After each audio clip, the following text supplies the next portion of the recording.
technical difficulties. We're talking about the playoff. Joe, can an 11-1 MSU team that loses to a presumably undefeated Ohio State team, can that MSU team make the playoff? Yeah, so I think that there's some small chance that that's possible, but I think it requires a whole bunch of stuff to happen outside of MSU's control. So I think one thing is that Oregon needs to be really good. Maybe they don't need to necessarily win the Pac-12, but they need to be contenders to some degree. Also, Ohio State then would need to win the Big Ten and be undefeated as well to make that loss look as good as possible, because I think that the pull on the committee to, admit only conference champions is going to be pretty strong. And I mean, that's why the Big 12 is now going to announce their champion in case of, a tie record or something like that, just to try to deal with the fact that they don't have a true champion. So, yeah, I mean, it's possible, but, you're probably going to have some craziness happen in conference championship games, weird ACC teams beating other ones, stuff like that. That will have to happen during conference championship week.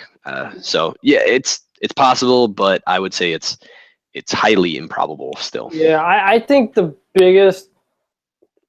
big problem would be that it's so late in the season, and if MSU loses, the only thing they'll have afterward is a presumable win against, if we're at that point, a win against Penn State. If these two teams played in week 2 or in week 5 and play a close one, then MSU kind of has all the rest of the season to start to build itself back up.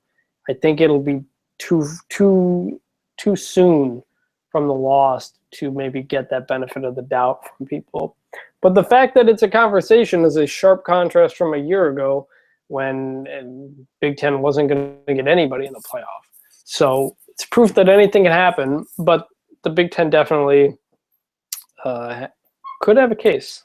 But in order to get to that point, MSU will have to get past Air Force this weekend.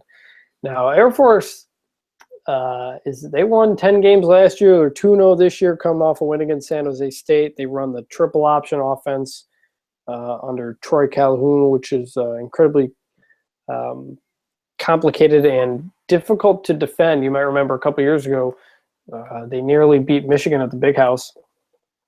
And MSU, I think, is something about a 3-touchdown favorite, but no matter what happens, it's definitely going to be a game where the defensive line is pretty beat up from all the cut blocking. However,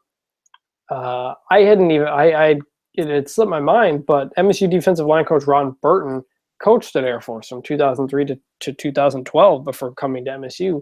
So he has a lot of experience defending against that. And something that struck me this week is that MSU coaches have made it very clear just how much preparation has gone into this. Harlan Barnett on a radio interview said they've been working on it since the spring. Mark D'Antonio said at his press conference that they every other day in summer camp they had an Air Force session to prepare for this. So, a couple weeks ago I was looking at this game. I mean, this is the biggest trap game in the history of trap games, really. Coming off the Oregon win, going up against the Service Academy, except it's a very good Service Academy, and the opportunity for letdown is there. But the way the MSU coaches described how much preparation has gone into this game has me thinking otherwise than I originally had. What do you think about this matchup? Yeah, that Air Force team is pretty strange for a couple reasons. 2 years ago, they won 2 games.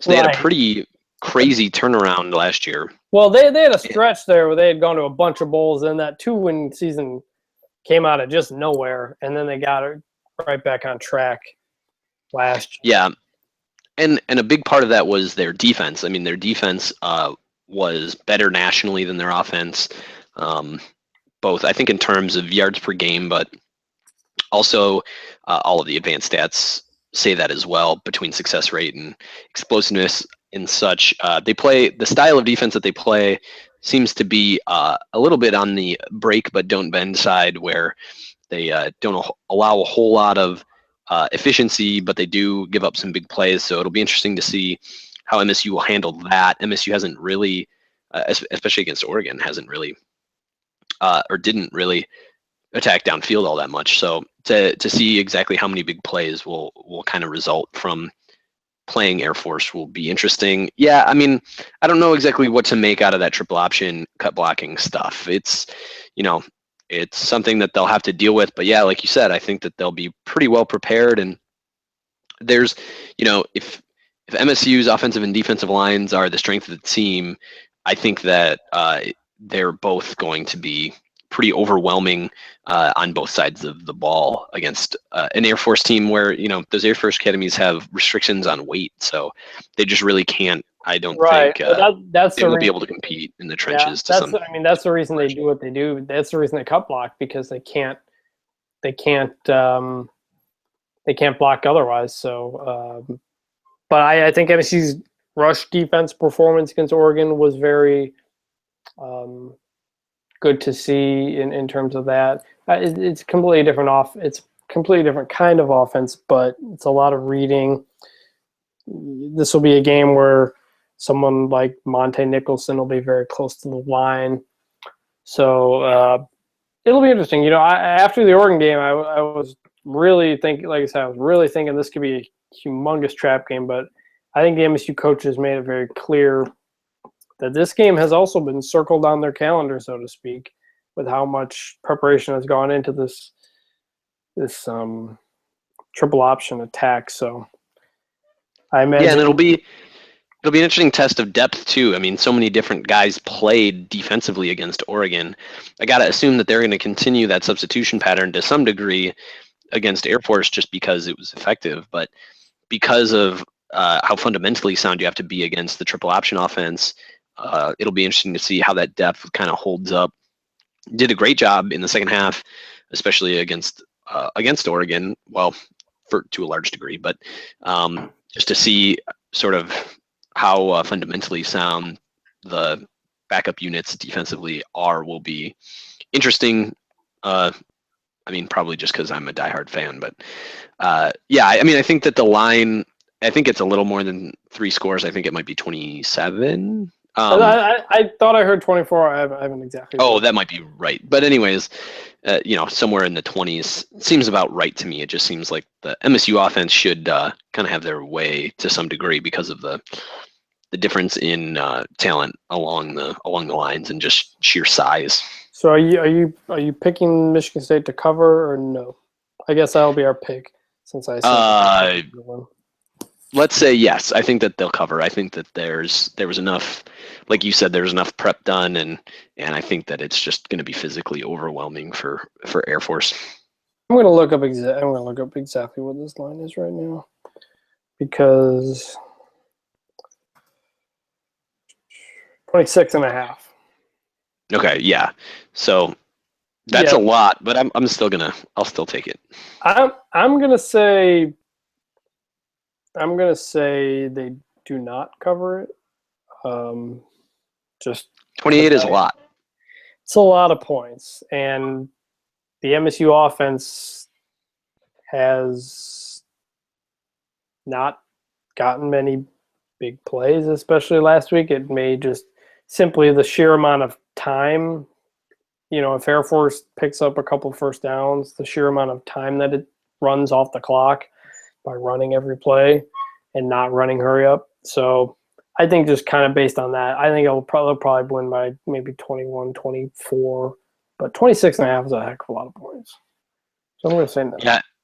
And I think I wasn't the only one to have this feeling. I think that there were a couple commenters on TOC that expressed this as well, but after the heartache that involved in that Oregon game, just in terms of, being excited for it and waiting for it to show up, it's actually going to be a little bit nice to have a little bit of a more relaxing game against an opponent that is not as high level as Oregon and not on the road either. So just kind of have a run-of-the-mill non-conference game in Spartan Stadium should be kind of nice. Yeah. The next few are are kind of like that, and that's where I think the maybe complacency. You wonder if that'll set in, or if they get any. How MSU starts this game, I think, will be very indicative of how the practice week went. I think because it's going to be a physical game. You just hope nobody gets hurt. I mean, Shiley Calhoun limped off the field a couple times against Oregon. These guys are going to have to stay upright. They're going to have to protect themselves. So they'll just have to keep an eye on that. Yeah, it was really, so we can sort of transition in talking about the depth chart a little bit, probably. Yeah, that's what I was about to do.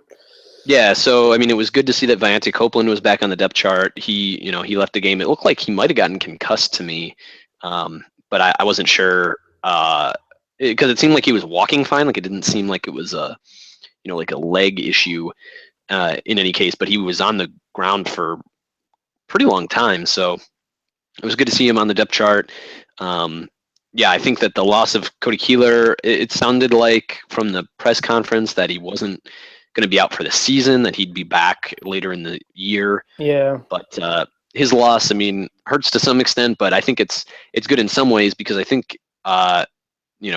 until his injury, and his injury was early in the game, but it didn't look like Machado or McGowan had gotten into the game at all up until that point. So I think it'll be good in the sense that it'll build depth along the offensive line in a couple of these games that should be a little easier. So hopefully Cody Keeler will be back for the Michigan game in week 7, but then the Ohio State game.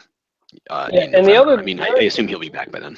Yeah, and the other thing that stuck out on the depth chart, Felton Davis, the true freshman wide receiver, is now the co-backup at the X receiver spot with AJ Troop. And as D'Antonio explained, they're full of seniors. I mean, McGarrett Kings is a senior, Aaron Burbridge is a senior, AJ Troop is a senior. They need to get guys ready for next year, and they believe the 6'4", 181-pound Felton Davis III is a guy who will be a contributor. So it appears he is not going to be redshirted, if only because MSU doesn't want him to go into next year inexperienced. You've got R.D. Shelton as a junior too, but Felton Davis with that size and build, that's a guy who is probably going to be your number one receiver next year, unless someone kind of comes out of somewhere. But it's weird that we haven't seen Monty Medeiros more. Right. He's a junior behind King, so. Yeah, it's weird that we haven't seen Monty Medeiros, but there were a couple classes in there that were pretty wide receiver deficient. I mean, there were a couple classes where there were no receivers. There's the one class that had Dat Bull in it, and then there was and I think that Drake Harris was a commit, so they kind of let up on a couple of the other receiver commits, and then the one class really only had Trey Kilgore, who in the spring didn't appear to even get on the field in the spring game, which is a little concerning, and he hasn't seen the depth chart at all either. So you're right. I mean, after this year, it sort of becomes the RJ Shelton show, unless Medeiros or another guy breaks out, and then in 2017, it's especially concerning unless you get some freshmen sort of into the rotation. So it's that's good to see. I'm glad that there's a freshman that's sort of coming up the depth chart a little bit. Yeah. So, all right, we've talked a good chunk here. I'll lot to talk about. There's a lot to talk about. There'll probably be less to talk about next week, but hopefully there are no injuries or quite the week for MSU, and I might argue that the person who had the most enjoyable weekend was Tom Izzo, and this is a game like that where he could bring recruits like that, bring back former players like that, get a donation to the program from Draymond Green like that. I have to imagine this was a dream come true weekend for Tom Izzo in the off season. So a lot of stuff went on. Now the key will be, can MSU stick it? Because all the focus is going to be on that Ohio State game. Around these parts, you'll get focus on the Michigan game for sure, but you never want to slip up, and Air Force is an opponent they can make you pay if you do. So it's going to do it for us. I'm Chris Vannini. You can follow me on Twitter at Chris Vannini.